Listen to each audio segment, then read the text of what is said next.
여러분 안녕하십니까? 오늘도 참으로 좋은 날입니다. 주의 평강이 충만하시기 바랍니다. 저는 오늘 십자가를 따르는 삶이란 제목을 가지고 여러분과 함께 은혜를 나누고자 합니다. 본문 말씀은 마태복음 16장 24절입니다. 이에 예수께서 제자들에게 이르시되 아무든지 나를 따라오리거든 자기를 부인하고 자기 십자가를 지고 나를 쫓을 것이니라. 우리가 어떤 삶의 방향을 선택하느냐에 따라 우리의 일생일대에 커다란 영향을 미치게 됩니다. 누가복음 16장 19절 이하를 보면 한 부자와 거지 나사로에 관한 예수님의 비유가 나와 있습니다. 이 부자는 하나님을 의지하지 않고 날마다 세속적으로 화로에 연락하며 살았고, 거지 나사로는 그 집 대문 앞에서 누워서 음식 부스러기를 주워 먹고 살았습니다. 그러나 나사로는 이 부자와는 달리 하나님을 의지한 사람이었습니다. 세월이 지나 거지 나사로도 죽고 부자도 죽어 장성한 후에 보니 두 사람의 삶의 결과는 엄청난 차이가 있었습니다. 거지 나사로는 낙원에 들어가 아브라함의 품에 안겨 즐거움을 누리고 있는 반면에 부자는 음부에서 불꽃 가운데 고통을 당하게 된 것입니다. 우리는 이 비유를 통해서 무엇을 생각할 수 있습니까? 우리는 이 땅에 사는 동안 진실로 삶의 올바른 방향과 순서를 따라 살아야 한다는 것입니다. 그런데 우리가 살아가는 삶의 형태는 크게 세 가지로 구분할 수 있습니다. 이 세 가지의 삶의 형태를 살펴봄으로써 우리는 진정한 그리스도인의 삶이 무엇인지를 함께 생각해 보도록 하겠습니다. 먼저 수직적인 삶에 대해 살펴보겠습니다. 수직적인 삶이란 나와 하나님과의 관계를 말합니다. 우리가 예수 그리스도를 믿고 구원받으면 하나님과 화목하게 되어 관계가 회복됩니다. 우리 신앙인들은 무엇보다도 먼저 하나님과의 이러한 수직적인 삶을 바르게 정립해야 합니다. 수직적인 삶은 하나님과의 관계를 최우선에 두고 하나님 제일주의로 살며 하나님께 모든 영광을 돌리는 신앙 자세인 것입니다. 다시 말해 예수님께서 십자가 위에서 흘리신 보혈의恩총으로 말미암아 값없이 구원받아 영원한 생명을 얻은 것을 감사드리며 하나님을 예배하는 일에 온갖 정성을 다하는 것을 말합니다. 따라서 우리는 수직적인 삶을 추구하는 데 최우선 순위를 두어야 합니다. 수직적인 삶을 추구한다는 것은 하나님의 나라와 하나님의 의를 구하는 삶을 포함하고 있습니다. 성경 마태복음 6장 33절을 보면 너희는 먼저 그의 나라와 그 의를 구하라. 그리하면 이 모든 것을 너에게 도하시라고 말씀하고 있습니다.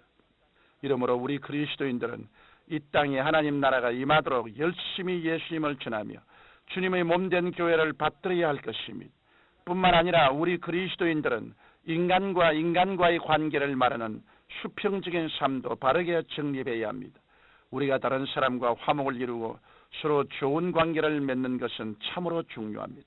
그렇지만 어떤 사람들은 인간과의 관계를 강조한 나머지 수평적인 삶에 우선순위를 두는 것이 더 중요하다고 주장합니다. 그러면 이러한 수평 일변도의 삶이 과연 옳은지를 살펴보겠습니다. 수평 일변도의 삶은 인간 중심에 치우친 인본주의적인 삶입니다.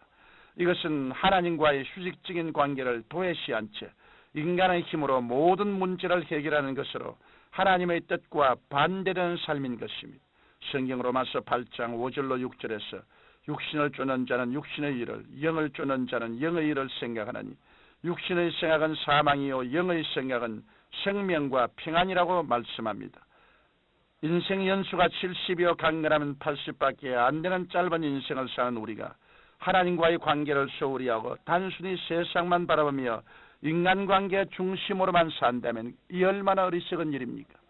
우리는 무엇을 하든지 사람을 바라보지 말고 오직 믿음의 주요 우리를 온전케 하시는 예수님을 바라보아야 영원히 승리할 수 있는 것입니다.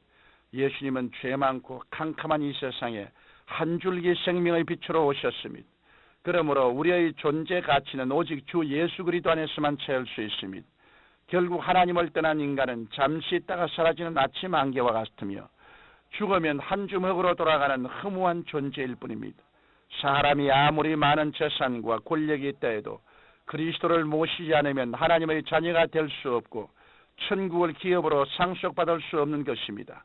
하나님을 모르고 수평 일변도의 삶만 살아가는 사람은 죄책과 정죄의 절망, 허무와 무의미의 절망, 저주와 죽음의 절망에 쫓기며 살아갑니다.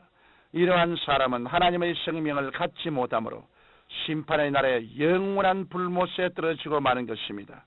그러므로 우리 그리스도인이 추구해야 할 진정한 삶은 십자가를 따르는 삶입니다.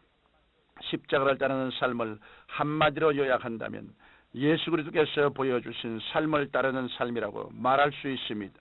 따라서 십자가 중심의 삶은 바로 하늘에 속한 수직적인 삶이 되고 거기에 준하여 땅에 속한 수평적인 삶이 나타나는 것을 말합니다. 하나님을 목숨 바쳐 섬기고 사랑하며 그 사랑을 가지고 자신과 이웃을 사랑하는 것이 십자가를 따르는 삶인 것입니다. 이러므로 우리가 예수님의 제자된 삶을 살면서 먼저 우리의 이웃을 예수님의 제자로 만들기 위해 본을 보여야 합니다. 이것은 하나님을 섬기며 봉사하는 일에 열심을 다하여 세상에서 빛과 소금의 역할을 다하는 것을 말합니다. 십자가의 삶은 이웃과 더불어 사는 삶입니다. 그리스도의 사랑으로 가난하고 소외된 이웃을 돌보며 구제와 선행을 하기에 힘써야 하는 것입니다. 이 일은 각자가 속에 있는 삶의 현장을 기초로 자신의 삶을 구현해 나가는 과정에서 이루어져야 합니다. 따라서 직장인은 직장에서 열심히 일하고 사업가는 사업에 열심을 내고 주부는 가사에 학생은 공부에 열심을 다해야 하는 것입니다. 하나님께서는 그리스도인들이 광야 같은 이 세상에서 맡은 일에 충성하고 성령의 삶을 살 수 있도록 보혜사 성령님을 우리 가운데 보내주셨습니다. 성령께서는 우리가 하나님을 중심으로 섬기는 가운데 전도인의 사명을 다하며 이웃과 함께하는 삶을 살도록 항상 도와주십니다.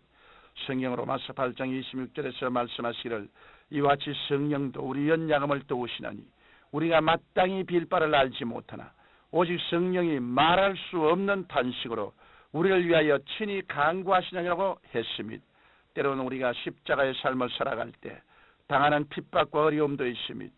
성경은 디모데후서 1장 8절에서 말씀하시기를 오직 하나님의 능력을 쫓아 복음과 함께 고난을 받으라고 하셨습니다. 즉 우리 그리스도인은 십자가의 복음을 전가할 때 따르는 고난에 동참하고 이를 인내로 이겨내야 합니다. 마태복음 5장 12절에서 예수님께서는 이럴 때 기뻐하고 즐거워하고 말씀하시면서 하늘의 상급이 클 것을 약속하셨습니다. 그러므로 우리는 예수 그리스도의 부활의 영광에 참여하기 위해 십자가의 삶을 본받아 실행하는 자들이 되어야 하는 것입니다. 사랑하는 성도 여러분, 그리스도인은 이 땅에 살지만 하나님 나라의 백성입니다. 이러므로 우리 그리스도인들이 취해야 할 올바른 신앙 자세는 예수 그리스도의 삶을 본받는 것입니다. 그러므로 여러분은 예수 그리스도의 제자로서 복음을 위해 살아가셔서 금세와 내세의 복을 누리게 되시기를 예수님 이름으로 축원합니다. 거룩하신 우리 아버지 하나님, 참으로 십자가 중심으로 살고 예수님을 경외하면서 살고 그 마음으로 이웃을 내 몸같이 사랑하며 살 수 있는 우리들이 되도록 주님께서 도와주시옵소서. 인본주의의 허상에서 벗어나게 하여 주시옵시고 인간 중심으로 사는 허무한 삶에서 깨우침을 얻게 하여 주옵소서. 예수 그리스도 이름으로 간절히 기도드리옵나이다. 아멘.